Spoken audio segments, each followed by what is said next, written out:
দেলোয়ার হোসেন সাইদি মরহুম শহীদের এই স্মৃতি বিজড়িত এই মঞ্চে ময়দান, আমার আল্লামা সিদ্দিক আহমদ আজাদ রহমতুল্লাহ আলাইহির স্মৃতি বিজড়িত এই ময়দান।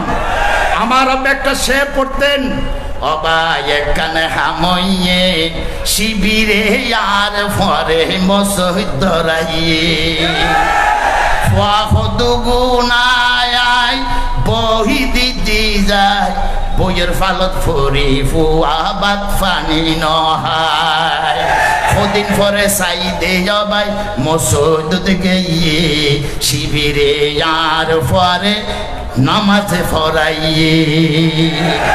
এই গান তো আজ জীবনে বলতে পারবো না, বিশ্বাস ছিল না আমার, আজকে বলার সুযোগ করে দিয়েছেন।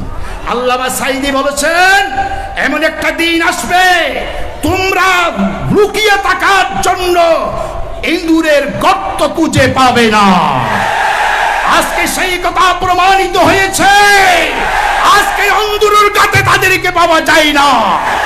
আল্লামা সাইদি শহীদ হয়েছেন, তার জানাজার নামাজ পড়তে দেওয়া হয় নাই ঢাকা রাজধানীতে, কারণ জীবন্ত সাইদির সে মৃত্যু সাইদি আরো আতঙ্কিত, আরো শক্তিশালী। কিনা বলেন? আজকে আল্লামা সাইদি সফল, তোমরা সবাই ব্যর্থ।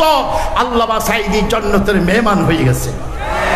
মৌলানা সাইদি তিনি খুদারি মকবুল, সিরতে সুরতে তিনি নায়েবে রাসূল। দীর্ঘ ৩০ বছর ধরে তাফসীর করেন কেতানা, আসিতেছে ইসলামী জমানা। বেঈমানি মুনাফিকি চলবে না ভাই, চলবে না, আসিতেছে ইসলামী জমানা।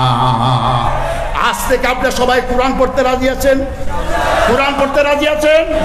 আমাদের প্রতিটি ঘর হবে কোরআনের দুর্গ, প্রতিটি ঘর হবে নারী তাকবীর স্লোগানের দুর্গ, প্রতিটি ঘর হবে ইসলামের পক্ষে ভোট দেওয়ার একটি মিশন। রাজি আছেন নাকি না?